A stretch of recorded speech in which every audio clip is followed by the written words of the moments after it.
안녕하세요. 별라디오 서연에 오신 것을 환영합니다. 경기도에서 부모님과 함께 지내고 있어요. 저는 올해 38세, 3년 만에 다시 싱글이 된 이혼녀입니다.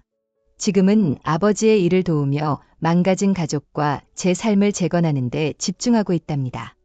평소에 즐겨 듣는 채널의 구독자인데 저 역시 들려드리고 싶은 이야기가 있어 이렇게 어설프게나마 적게 되었어요. 재미있게 들어주세요.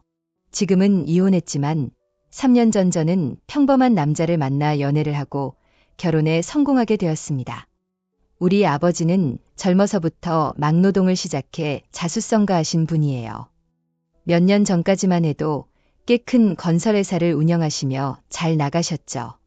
저는 아버지가 힘들게 일구어내신 것들을 보며 자랐기 때문에 한 끼 식사를 할 때도 항상 그의 노고에 감사하며 살아왔어요. 자식으로서 아버지에 대한 효심이 가득했고 부모님도 두 분 사이가 좋으셨어요. 힘든 시절도 물론 있었지만 부유했을 때보다 그 시절이 더 좋았다고 해상하실 정도입니다. 저는 30이 넘도록 부모님의 품 안에서 자랐던 것 같아요. 어릴 때 연애도 좀 해보고 그랬어야 했는데 이상하게도 연애에는 소질이 없고 낯가리는 성격이라 남자를 만나도 오래가지 못했어요. 제가 매력이 없는 스타일이라 해도 할 말은 없어요. 제가 봐도 너무 평범하고 확 끌리는 스타일의 여자는 아니었으니까요. 그러다 3년 전 30 중반쯤 되었을 때 취미로 백패킹 동호회에 다녔어요. 작은 텐트를 꾸리고 장비를 챙겨서 고지 높은 산에 올라가 하룻밤 자고 오는 레포츠입니다. 다음날 아침 보는 일출이 제 지루한 인생의 은근한 힐링이었어요. 연령대가 다양하다 보니 그 안에서 눈이 맞는 사람들도 많았죠. 저는 그 동호회에서 남편을 만났습니다. 그 동호회를 같이 다니던 분이 마침 우리 아빠가 운영하는 건설회사의 대리님이었어요. 그분은 유부남이셨고 와이프와 함께 저랑 이렇게 셋이 자주 산을 탔답니다. 어느 날 그 대리님께서 고등학교 동창이라며 한 분을 데리고 오셨어요. 이제 입문하는 사람이니 잘 가르쳐 달라는 부탁과 함께요. 그 당시 신랑도 눈에 띄는 스타일은 아니었고 저 역시 그랬으니 서로에 대해 관심이 없었던 것 같아요. 저는 산 정상에 올라서야 그분과 대면했고 서로 어색하지만 인사를 나눴습니다. 인사해. 내가 다니는 우리 회사 사장님 따님이셔. 그 한마디에 남자의 표정이 묘하게 바뀌더라고요. 내내 심심해 보이던 얼굴이 놀란 표정으로 변하는데 전 그런 표정 익숙했어요. 사장님 딸이 대단한 건 아니지만 친구 직장의 사장 딸이라 한이 격이 느껴졌던 건가 봅니다. 각자 싸온 음식들을 먹는 중에도 제게 은근히 질문을 많이 던지는데 남자를 데리고 온 부부가 미안해할 정도였어요. 어디 사세요? 네, 저는 분당에 살아요. 우와, 천당 위에 분당이라던데 재밌으신 분이네요. 직업은 뭐예요? 학원에서 아이들을 가르치고 있어요. 남자친구 있어요? 결혼 안 해요. 생각보다 남자의 관심이 나쁘지 않았어요. 저도 짧은 연애 경력이지만 갑자기 나타난 상대가 생각보다 사람을 들뜨게 만들었어요. 알고 보니 남자는 저보다 2살 위였고 직업은 공무원이었습니다. 홀어머니와 둘이 산다고 첫 만남부터 말하는 모습이 솔직하게 다가왔어요. 그리고 아버지가 돌아가신 지 오래돼서 어렵게 자란 이야기를 스스럼 없이 꺼내는데 이상하게 동정심이 들었어요. 저는 유복한 가정 환경에서 자랐기에 그런 가정에서 자란 사람에게 이상하게 눈이 갔어요. 물론 남의 불행을 보며 자신이 얼마나 행복한지 비교하는 건 나쁘지만 그래도 주어진 삶에 감사하며 사는 건 있었어요. 다른 환경에서 자란 남자에게 관심이 생겨서인지 동정심에 조금 휘둘렸나 봐요. 저는 그렇게 만난 남자와 연애를 하게 되었고 서로 홍기가 꽉 찬 탓인지 남자친구가 먼저 결혼 이야기를 꺼내더군요. 우리 결혼할까? 어차피 잘 맞기도 하고 내가 공무원이니까 괜찮지 않아? 우리 이렇게 시간 끌지 말고 결혼하자. 결혼 더 늦어지면 아이 갖기도 힘들잖아. 우리 어머니도 걱정이 많으셔서 나도 이제 내일 모레면 40인데. 글쎄, 우리 둘이 만난 지 1년도 안 됐는데 결혼 이야기 나온다는 게 좀 빠르다고 느껴져서. 아, 좀 그렇지. 하긴 내가 결혼할 준비가 완벽하게 된 것도 아니긴 해. 저의 거절에 남자친구는 이내 실망한 얼굴과 불쌍한 표정으로 머뭇거리며 말했어요. 혹시 내가 많이 모자라서 그런가? 하긴 공무원이 벌면 얼마나 벌겠어. 사장님 딸이랑은 격이 다르겠지. 그 순간 저는 아차하는 생각에 서둘러 손사래를 쳤습니다. 산에서 만난 이후부터 남자친구의 적극적인 연애 공세가 부담스럽긴 했어도 나쁘지 않았으니까 계속 만나보고 싶은 마음이 있었어요. 하지만 갑자기 결혼까지 밀어붙이는 남자친구가 부담스러웠을 뿐이죠. 아니야, 오해한 것 같아. 그래, 서로 부모님한테 인사드리자. 정말. 아, 혹시 자기 아버님이 나 마음에 안 들어 하시면 어떡하지? 나는 아버지도 안 계시고 능력도 변변치 않고 스스로에 대한 자존감이 낮은 게 흠이라면 흠이랄까요. 이상하게도 남자친구는 우리 부모님을 너무 뵙고 싶어 하면서도 한편으로는 자신의 능력이나 상황이 나와는 맞지 않는다고 너무 자책하는 모습이 안쓰러웠어요. 결국 내키지 않았지만 그날 저녁 부모님께 남자친구가 생긴 것을 고백하게 되었어요. 부모님은 좀 놀라셨지만 또 한편으로는 반가워하셨어요. 마냥 모르는 사람은 아니고 아빠가 운영하시는 건설회사 대리님의 지인이라고 하니 은근히 반기는 듯했죠. 그리고 남자친구가 엄마 아빠를 보고 싶어 한다는 얘기도 하게 되었어요. 만난 지 얼마나 됐는데 벌써 인사를 와. 그게 아직 7개월밖에 안 됐는데 남자친구가 나를 많이 좋아해. 그래서 얼른 인사드리고 싶다고 하네. 허락받고 정식으로 결혼을 전제로 교제하고 싶어 해서요. 아빠는 그 당시 조금 떨떠름해 보이셨어요. 어서 데려와라가 아닌 조금 더 만나봐라. 요즘 못된 것들이 너무 많아. 잘 만나보고 이 남자가 내 남자다 싶을 때 그때 데려와라 라고 말씀하셨어요. 우여곡절 끝에 1년이라는 시간을 채우고 나니 그제야 아빠는 남자친구를 집으로 데려와 인사해도 좋다는 허락을 하셨어요. 그 사이 남자친구는 가만히 기다렸냐고요? 그럴 리가요. 시간을 끄는 저에게 삐지기도 했고 또 어느 날은 친정집으로 보낼 선물을 가득 안겨 보내기도 했어요. 별짓을 다 하더라고요. 그리고 드디어 친정으로 인사를 하러 가게 되었습니다. 엄마는 늦게 만난 두 사람이 그래도 결혼을 전제로 연애한다는 말이 좋으셨나 봐요. 부담스럽게도 식탁이 휘어질 정도로 음식을 차리셨고 아빠 역시 바쁘신 일정에도 저녁 시간을 내주셨어요. 남자친구는 친정집에 들어서자마자 아버지를 보더니 대뜸 절을 하려는 겁니다. 요즘 시골도 여자 쪽 부모님께 대뜸 절하는 사람이 어디 있나요? 그리고 저희 집은 기독교라 절을 하지 않거든요. 갑작스러운 행동에 모두가 당황했지만 우리 모두가 다르다는 걸 이해하기에 아빠는 너그럽게 남자친구의 절을 받아주셨어요. 절 받으십시오. 그래, 반갑네. 자네가 내 딸과 교제하면서 우리를 그렇게 만나고 싶어 했다고. 예, 결혼을 허락받고 싶습니다. 이 사람을 첫눈에 보고 제가 너무 반했거든요. 왜 이제 나타났나 싶을 정도로 매일매일 보고 싶어 죽겠습니다. 장인어른, 남자에게 사랑받는 딸 보기 안 좋은 아버지가 어디 있겠습니까? 아빠는 남자친구의 적극적인 태도를 보시고 결혼을 전제로 잘 만나보라고 하시며 사람 좋은 웃음을 지으셨죠. 그날 저녁 식사를 마치고 나서 남자친구는 아빠를 모시고 목욕탕까지 다녀왔어요. 엄마는 네 남자친구 정말 적극적이다.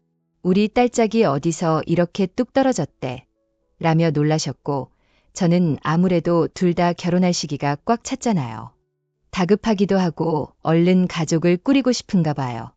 라고 답했죠. 엄마는 기분 좋게 웃으시며 아이고 우리 딸 시집 가면 이 엄마가 너무 슬퍼서 어떡하지? 라며 제 엉덩이를 톡톡 치셨어요. 하지만 제 속에는 남자친구를 만나면서도 불안한 마음을 숨길 수 없는 부분이 있었어요.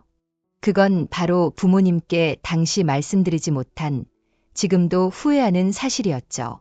남자친구는 홀어머니와 함께 살고 있었는데 그 생활이 평범하지도 않고 조금은 가난해 보였어요. 시어머니는 나이가 젊으신데도 불구하고 아들이 벌어다 주는 돈으로 생활하면서 놀러 다니시느라 바쁘셨고 아들에게 의존하는 모습이 컸어요. 남자친구는 공무원이었지만 동네 동사무소에서 일하고 있어서 수입이 많지 않았어요. 예비 시어머니의 씀씀이도 해퍼서 남자친구가 벌어다 주는 돈으로 저축은커녕 30년이 넘은 18병짜리 임대 아파트에서 벗어날 수 없었어요. 노총각이 되어가는 아들과 시어머니가 그 좁은 집에서 사는 상황이 저에게는 솔직히 좋게 보이지 않았죠. 처음 그 집을 방문했을 때 허름한 집에 놀랐어요. 너무 오래된 집이라 좁고 벽지도 바래져서 한눈에 다 들어올 정도였어요. 하지만 예비 시어머니의 인상은 너무 좋으셨고 저를 반갑게 맞아주셨어요. 어서 와요. 우리 아들이랑 연애해줘서 고마워요. 우리가 사는 꼴이 좀 부끄럽네요. 그래서 밖에서 만날까 했는데 실망하지 않았나 창피하네 라고 말씀하셨어요. 저는 아니에요. 그런 말씀 마세요. 그리고 말씀 놓으세요. 라고 대답했죠. 아, 그럼 그럴게요. 라고 답하셨어요. 예비 시어머니는 먼저 너희들 결혼하면 집도 얻어야 하고 이것저것 돈 들어갈 게 많을 텐데 걱정이다. 내가 사는 꼴이 이래서 아들 결혼하면 발벗고 좋아해야 되는데 요즘 마음이 편치가 않아 라고 걱정하셨어요. 저는 어머님 그런 걱정 마세요. 앞으로 좋은 모습만 보이도록 노력할게요. 라고 말씀드렸죠. 어머니는 저를 보며 미안해하셨고 홀로 남편을 키우셨다며 아들에게 해준 것도 없는데 착실하게 잘 자라준 것 같다고 눈물까지 흘리셨어요. 제 손을 잡고 나는 바라는 것 하나도 없으니 우리 아들 데려가서 훌륭한 가장이 될 수 있도록 옆에서 잘 지켜봐 달라고 부탁하셨고 혹시나 아들이 나쁜 길에 빠지거나 정신을 못 차릴 때 언제든지 연락 주면 달려가서 홍군형을 내줄 거라고 하셨어요. 예비 시어머니의 따뜻한 시선과 진심 어린 태도에 많은 감정이 교차했던 것 같아요. 그리고 어머님 덕분에 남편에 대한 믿음이 더 생긴 것도 사실이에요. 그런데 예비 시어머니께서 걱정하시는 말을 하실 때마다 남자친구가 유독 입을 닫고 과묵해지는 겁니다. 식사를 마치고 차 한 잔 마신 뒤에 집으로 오는 길에 제가 물었어요. 기분 안 좋은 일 있어?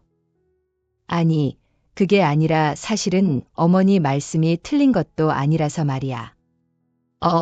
그게 무슨 소리야? 내가 공무원이다 보니까 월급이 좀 작아. 그래서 결혼 전에 들어가야 할 돈이 많은 것도 사실이잖아. 뒤늦게 생각해보니 너무 준비된 게 없는 것처럼 느껴져서 말이지. 적당한 수준에서 준비하자. 나 그렇게 좋은데 안 살아도 돼. 아무래도 내가 모아놓은 수준에서는 월세방 작은 집에서 시작해야 할 것 같은데 괜찮을까? 너만 괜찮다면 내가 얼른 돈을 좀 더 모아서 좋은 곳으로 이사를 시켜줄게. 아무래도 홍기를 놓치면 양가 부모님도 싫어하실 것 같기도 하고 장인어른 실망시켜드리기도 싫고 능력 없다는 이유로 결혼을 미루는 건 이 나이에 너무 한심해 보이잖아. 그건 그렇지. 저는 갑작스레 고민이 많아졌어요. 결혼을 앞두고 남자친구가 그렇게까지 준비가 안 되어 있을 줄은 꿈에도 생각하지 못했으니까요.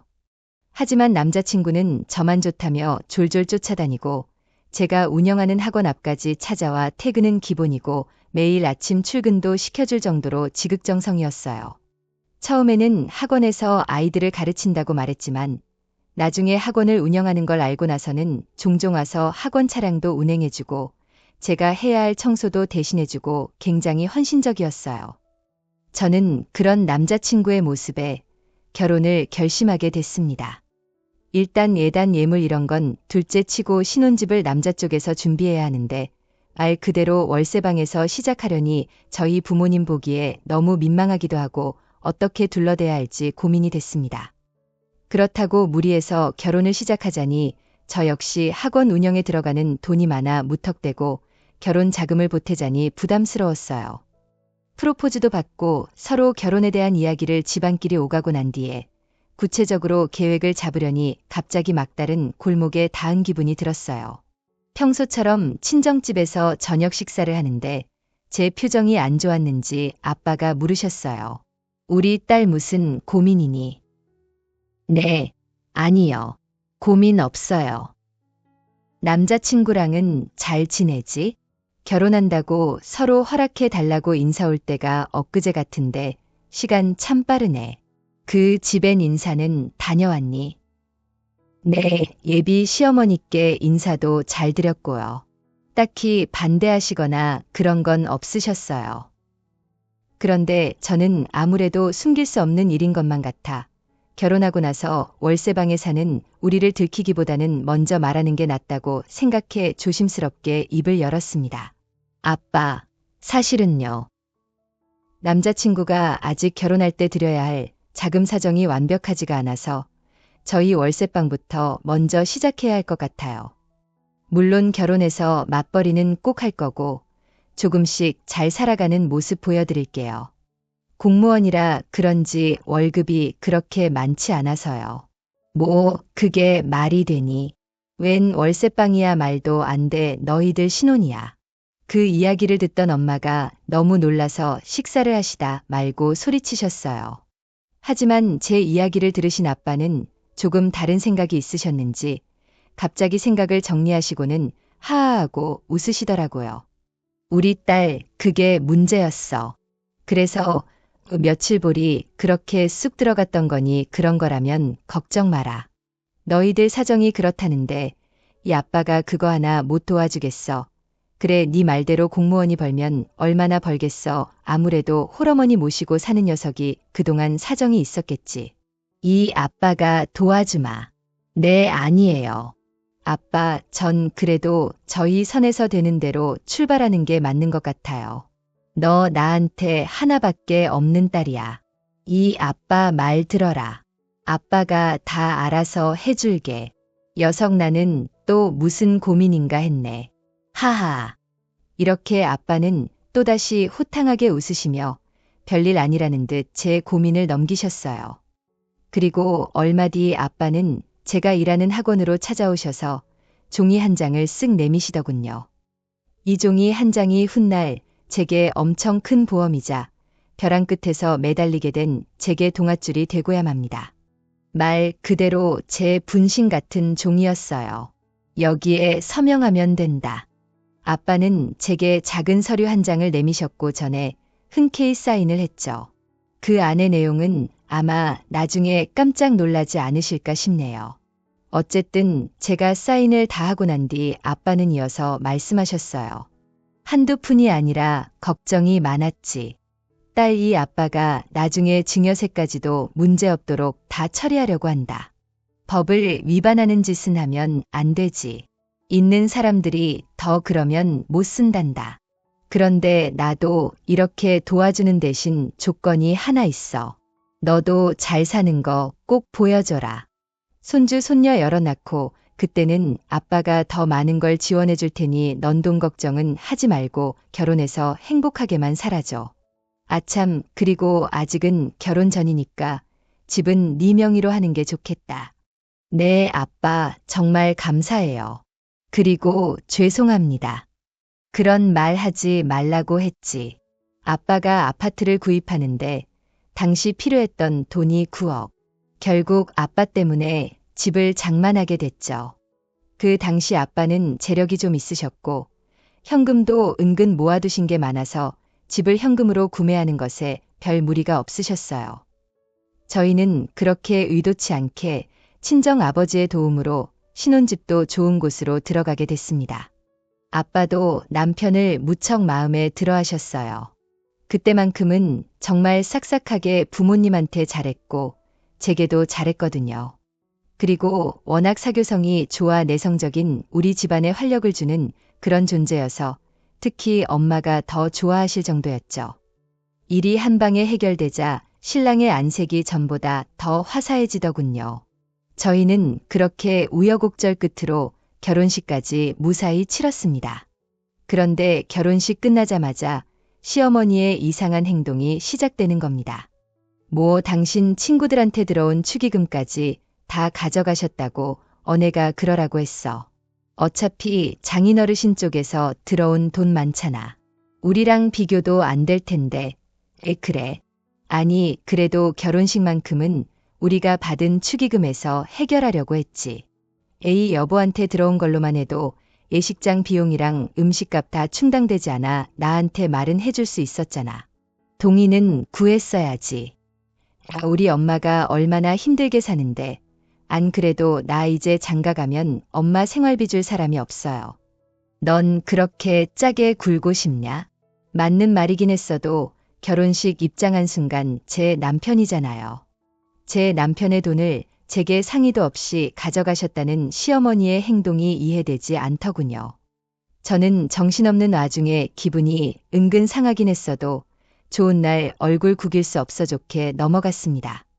피로연이 시작되고 신랑 친구들과 제 친구들이 3, 4모 모여서 술잔을 기울였어요.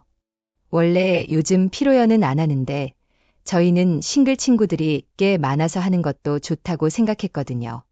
일부러 열었더니 생각보다 많은 사람들이 참석하더라고요. 그런데 주는 술마다 거하게 마셔대는 남편은 결국 취하더니 친구들 앞에서 목에 힘을 주는 겁니다. 이 새끼들아, 우리 장인어르신이 어떤 사람인 줄 아냐 아이고.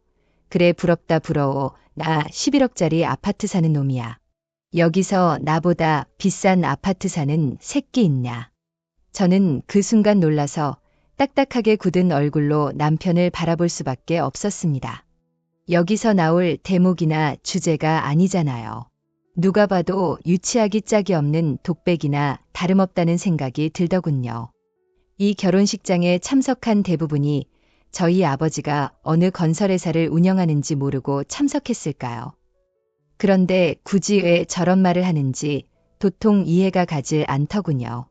그리고 저희 아빠가 해주신 아파트가 얼마인지 굳이, 그게 왜 마치 자기 것인 것처럼 친구들과 자신을 돈으로 비교하며 남을 아래로 내려가는지, 그날은 술에 많이 취한 남편을 그저 말리지도 못하고 바라볼 뿐이었습니다. 저희는 그렇게 결혼을 하고 난 뒤 아이를 갖기 위해 가진 노력을 했지만 아이가 쉽게 들어서질 않았어요. 친정 아빠에게 약속한 것도 있고 얼른 잘 사는 거 보여드리려면 화목하게 가정을 꾸려야 한다고 생각했어요. 제가 몸이 워낙 약한 것도 있었고 자궁에 물혹이 있었는데 그걸 이유로 임신이 조금 힘들다는 이야기를 병원에서 듣게 되었습니다. 그 사실을 알게 된 신랑은 위로가 아닌 은근 불평과 타박을 주더라고요. 이래서 여자들은 일찍 결혼하고 애도 일찍 낳아야 돼. 나이 들어서 결혼하면 애 갖기도 힘들고 에휴, 우리 어머니 또 엄청 실망하시겠네. 그래서 병원에서는 아예 가망이 없다는 거야.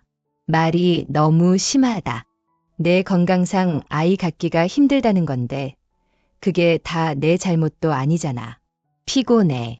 말대꾸하지 말고 가서 저녁이나 빨리 차려줘. 저 역시 학원 일에 아이를 갖기 위해 들락거리는 산부인과에 많이 지쳐 있었어요. 그런데 결혼 전과는 다르게 슬슬 이기적으로 변해가는 남편에게 실망스럽기도 하더군요. 하지만 사람이 모든 게 완벽할 수 없으니 서로가 이해하며 살아야 한다는 아빠의 말이 떠올라. 부부싸움을 할 때면 제가 한 번 더 양보하는 마음으로 지냈어요. 그리고 결혼을 하고 1년 정도 지나자 갑자기 아빠의 사업이 크게 기울기 시작했습니다. 심각하게 기울기 시작하는 친정일까지 신경 써야 해서 나날이 우울한데 어느 날 남편은 한술 더 뜨더군요. 근데 장인어르신 회사는 어떻게 해결되고 있대? 빨리도 물어본다. 많이 힘들어. 아무래도 부도처리 나던지 아니면 다른 회사에서 매각하던지 둘 중 하나일 것 같아. 아유, 답답하네. 하여튼 이래서 나이 들면 사업하면 안 된다니까 머리가 늙어요. 늙어 젊은 사람들한테 일 좀 넘겨주고 그러시지. 하여튼 잘 알지도 못하면서 그렇게 말해. 아빠만큼 일 많이 하는 사람도 없으니까 그런 거지. 넌 왜 내가 말만 하면 그렇게 말대꾸를 못해서 안달이냐 아이씨. 밥맛 떨어지게 남편은 그 자리에서 숟가락과 젓가락을 내던지듯이 내려놓고선 방으로 들어가더군요. 아빠의 회사가 휘청거리는 게 아빠 탓이 아니라 외주를 준 업체들이 자꾸 돈을 먹고 공사는 진행을 못하고 또 그 사이에 사기꾼이 끼어드는 바람의 일이 복잡하게 된 거였거든요. 알면서도 저렇게 말하는 남편의 심보가 도통 이해가 되질 않는 겁니다. 얼마 가지 않아 아빠의 회사는 지역 뉴스에 크게 나올 정도로 알려졌고 큰 회사에 매각되어 다행히 마무리는 잘 되었습니다. 하지만 사업이라는 게 그렇게 단순하게 처리되는 게 아니지 않습니까? 아빠는 몇 가지 소송에 휘말리셨고 살던 집마저 정리하셔야 했어요.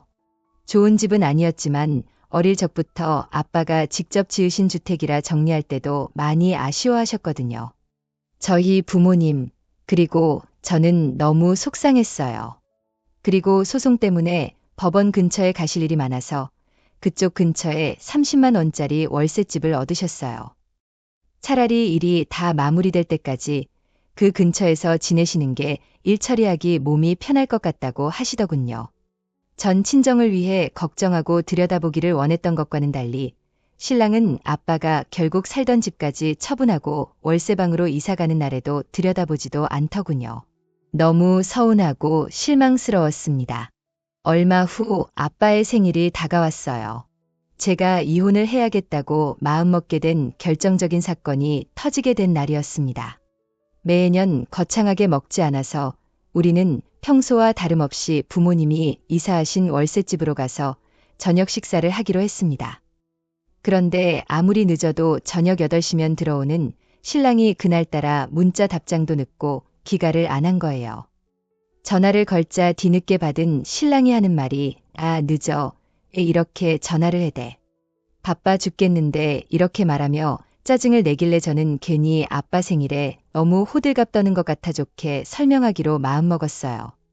오빠 오늘 아빠 생신이라고 몇 번을 말했잖아. 매일 잘 챙기더니 오늘은 많이 바쁜가 보네. 알겠어. 나 혼자 다녀와도 되지. 어갔다 와 바빠 끊어라며 전화를 확 끊어버리더군요. 일방적으로 끊어진 전화기만 쳐다보다 결국은 혼자 일어섰습니다. 몇 년 동안 한 번도 빠짐없이 아빠 생신에 같이 잘 오던 남편이 안 보이고 저 혼자 들어서니 아빠가 조금 실망하는 눈치였어요. 무슨 사정이 있어도 생일만큼은 서로가 바빠도 꼭 챙기자는 말에 얼마 전 저희 신랑 생일에도 어려우신 사정에도 불구하고 한우로 외식을 시켜주셨거든요. 그리고 선물까지 챙겨주신 아빠에게 제가 얼마나 죄송스럽던지요. 그리고 남편 생일을 챙기는 저희 부모님의 모습을 그날도 남편은 그다지 좋아하는 눈치가 아닌 겁니다. 돈도 없는데 뭘 이런 걸 사셨냐면서 부모님 무안하게 던지는 말에 저희는 집으로 돌아와서 부부싸움을 크게 했어요.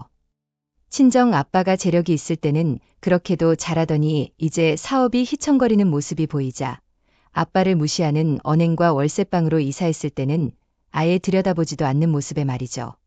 전 슬슬 마음속에 앙금이 쌓여갔나 봅니다. 그렇게 쌓여가는 위태로운 감정을 숨기고 저는 친정에서 아빠와 엄마 그리고 저 이렇게 셋이서 조촐하게 생신상을 차려 저녁을 먹었습니다.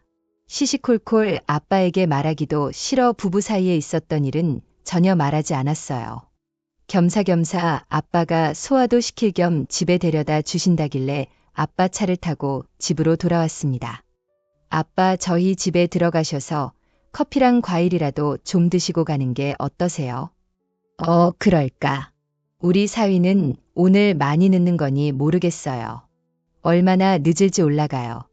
아빠 그러자 아빠랑 저는 서둘러 주차를 하고 저희 신혼집으로 올라갔습니다.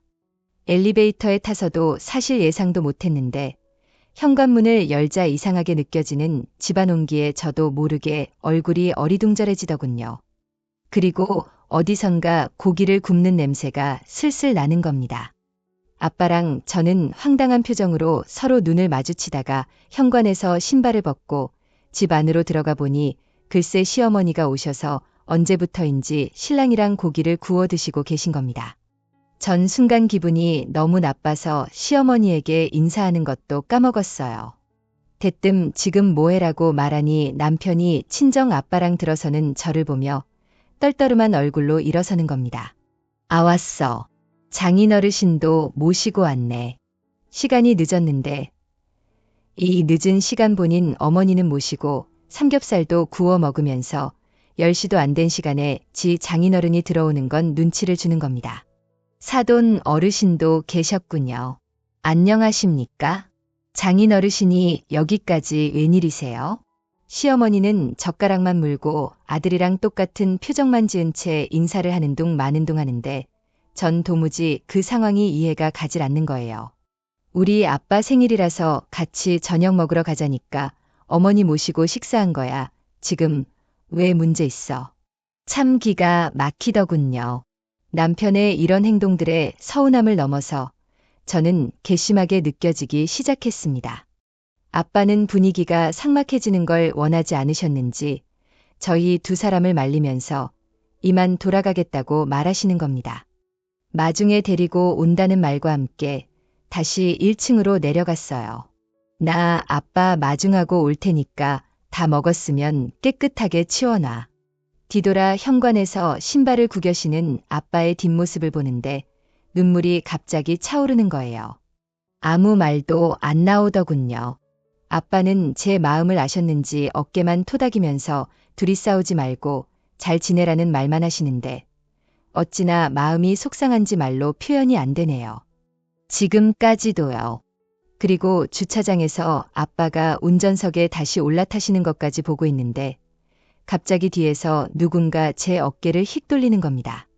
제 눈에 그 순간 남편이 보였어요. 굉장히 화가 난 얼굴을 한 남편이 제 뺨을 갈기더군요. 전 순간 돌아간 고개에 너무 황당해서 천천히 남편을 다시 바라봤어요. 그러자 반대편 손으로 제 머리를 퍽하며 치며 욕을 하는 겁니다. 어디서 버르장머리 없이 감히 시어머니가 와서 식사하고 있는데 뭐 다 먹었으면 깨끗이 싹 치워 이년이 말이면 다인 줄 아나. 야, 너같이 애도 못 갖고 나이 많은 년 데려다가 결혼해줬지 월급 타다줘. 번듯한 부부 노릇해줘. 도대체 뭐가 불만이야? 그 순간 저는 뻥 쪄서 아무 말도 하지 못했어요. 남편이 이따금 다혈질인 것도 알고 말을 노골적으로 하는 것도 결혼해서 잘 알았지만 제 아빠 앞에서 이런 식으로 굴 거라고는 단 한 번도 생각해 본 적이 없었거든요. 자네 지금 뭐 하는 짓인가? 내 앞에서 아빠가 운전석에서 내려와 신랑에게 다가와 주먹으로 얼굴을 날리셨어요. 순간 휘청이며 뒤로 나가 떨어진 남편이 일어나서 악을 쓰는 겁니다. 지금 저 때리신 거예요? 장인어르신, 당신 내가 가만 안 둬. 자네가 지금 내 딸을 먼저 때린 거 아닌가? 제 와이프 제가 단속하겠다는 게 뭐 문제입니까? 그리고 왜 자꾸 이 사람 불러내는 거예요? 이 사람 학원 운영해서 버는 돈 별로 없어요. 지금 혹시 손 벌리려고 하시는 건 아니시죠? 아니지, 가만 계세요.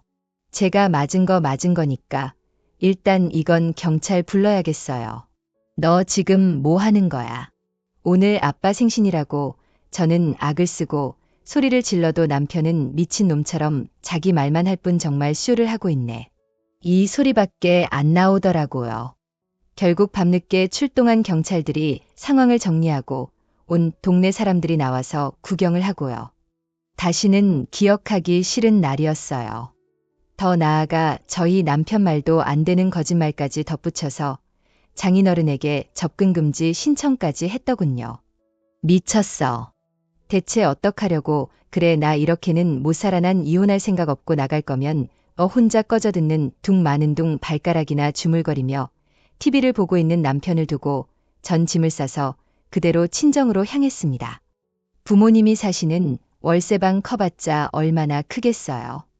울면서 엄마에게 그동안 남편이 아빠 사업 망하면서 시작된 구박과 막말들을 다 말하자 무척 속상해 하시더군요. 저는 결국 이혼을 결심하기로 했습니다. 아빠는 그날 있었던 일을 이후로 제 걱정을 너무 많이 하셨어요. 제 생각이 많이 나셨나 봐요. 짐을 싸서 나온 저를 보고 이혼을 막지도 않으셨어요.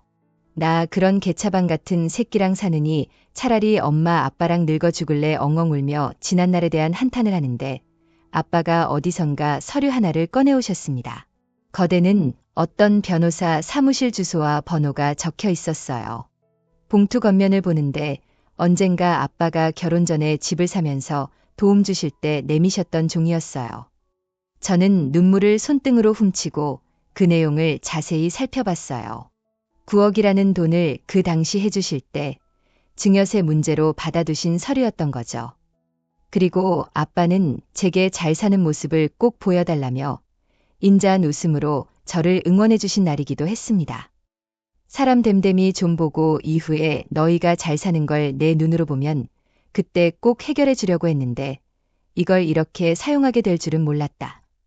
아빠는 차용증을 들고 엄마와 저를 데리고 저희 집으로 향했어요. 그리고 접근 금지 신청 때문에 올라가지 않으셨고 엄마랑 제가 차용증을 들고 올라갔습니다.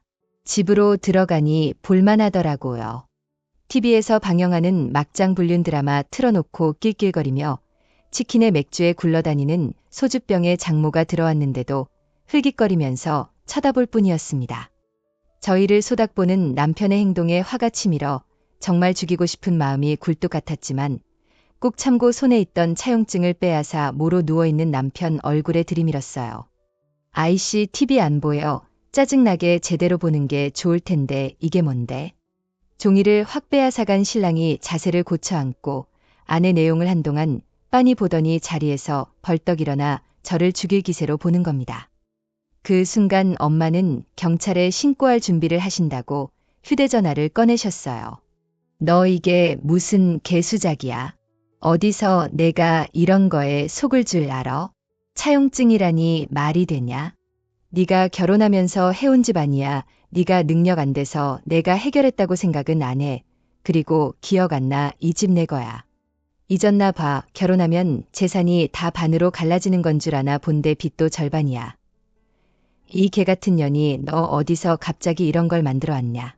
내가 속을 줄 알아.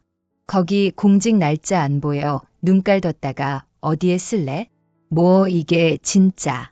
내가 지금은 너랑 법적으로 부부라.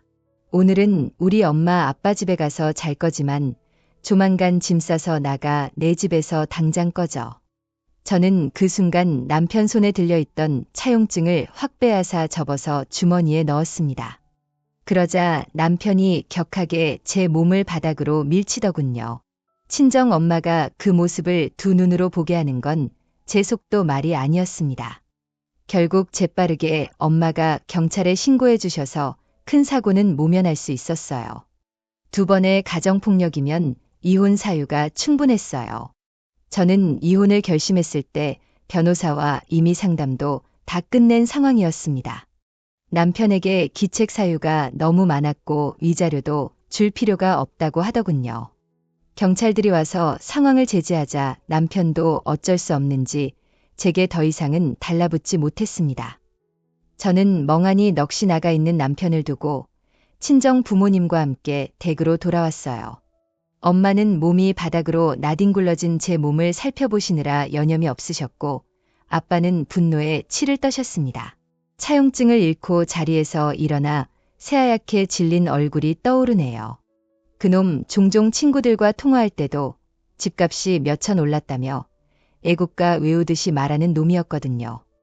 본인 힘으로 이룬 집도 아니면서 맨날 부동산 어플 들어가서 오늘은 여기가 얼마네 저기가 얼마네 따져대는데 개구리 올챙이 적 시절 생각 못한다고 IQ가 이 정도면 붕어 수준 아닌가요? 그 집의 명의는 심지어 저 단독으로 되어 있는데도 저런 행동은 뭘 믿고 저러는 걸까요? 저는 그날 밤새 잠에 들지 못했어요. 화가 쉽게 안 풀리는데 속병이 날 것만 같더라고요. 그런데 새벽 2시쯤 누군가 친정집 현관문을 쾅쾅 3개 두드리는 겁니다. 부모님이 주무시다가 일어나 현관으로 다가가 누구냐고 물으니까 글쎄 장인어르신 접니다. 사위 문 좀 열어주세요. 자네가 날 접근 금지시켜 놓고 이게 무슨 경우인가 당장 돌아가게 제가 와이프를 얼마나 좋아하는지 아시지 않습니까? 저희 와이프 데려갈게요. 그러니까 제가 요즘 일도 많고 그래서 너무 피곤해서 실수가 많았습니다. 장인어르신 제발 화 좀 푸시고야. 이 미친 놈아 난 네가 해달라는 대로 지켜주는 거잖아. 당장 돌아가 안 그러면 경찰 부르겠네. 자네가 그랬던 것처럼 장인어르신 죄송합니다. 잘못했습니다. 용서해 주십시오. 예, 당장 9억이 어디 있습니까요? 예, 그 집에서 나가면 저희 두 사람 살 곳이 어디 있다고요? 참 기가 막히더군요. 이 와중에도 제가 남편이랑 이혼을 안 할 거라고 생각했나 봐요. 황당해서 욕을 내뱉으려는 순간 엄마가 소금 한 바가지를 가지고 나와 무릎을 꿇고 있던 남편의 머리 위로 쏟아붓더라고요. 재수 없으니 당장 꺼지라고 너네 딸 그렇게 개패듭해놓고 그딴 소리가 나오나 이 배은망덕한 새끼를 봤나 마음 같아선 나도 너처럼 똑같이 굴고 싶지만 인간이 짐승처럼 굴면 되겠나.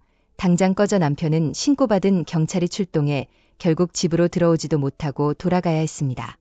돌아갈 때까지 다행히 경찰들이 잘 보시더라고요. 이미 저는 남편에게 가정폭력에 노출된 게 2번이나 되어서 그런지 끝까지 혹시 집 주변에 맴돌지 않는지까지 보시더군요. 집행유예까지는 아니지만 벌금 300만 원이 남편에게 떨어졌고 지금은 그 벌금도 낼 돈이 없어서 빌빌거리며 살더라고요. 그 차용증을 계기로 저는 벼랑 끝에 내몰렸던 지옥 같았던 결혼 생활을 청산하는 데 성공했습니다. 그리고 이혼까지도 아주 일사천리로 끝나버렸어요. 남편은 끝까지 이혼을 하지 않으려고 몇 번이나 조정 기간 중 제게 무릎을 꿇었고 또 저희 친정 부모님을 찾아와 사정을 하고 용서를 구했지만 사람 고쳐 쓰는 거 아니잖아요. 저희 셋 모두 그 사람이 하는 사과를 진심으로 받을 마음조차 없었습니다. 그 집을 팔아서 아빠에게 빌렸던 9억을 바로 갚았어요. 월세방에 살지 마시고 좋은 집으로 다시 들어가시기를 권유드렸습니다. 정말 잘한 것 같아요. 부모님이 피땀으로 일궈놓으신 돈을 그런 식으로 받으면 안 되는 거였는데 말이죠. 그놈은 시어머니가 살던 임대 아파트로 다시 돌아갔습니다.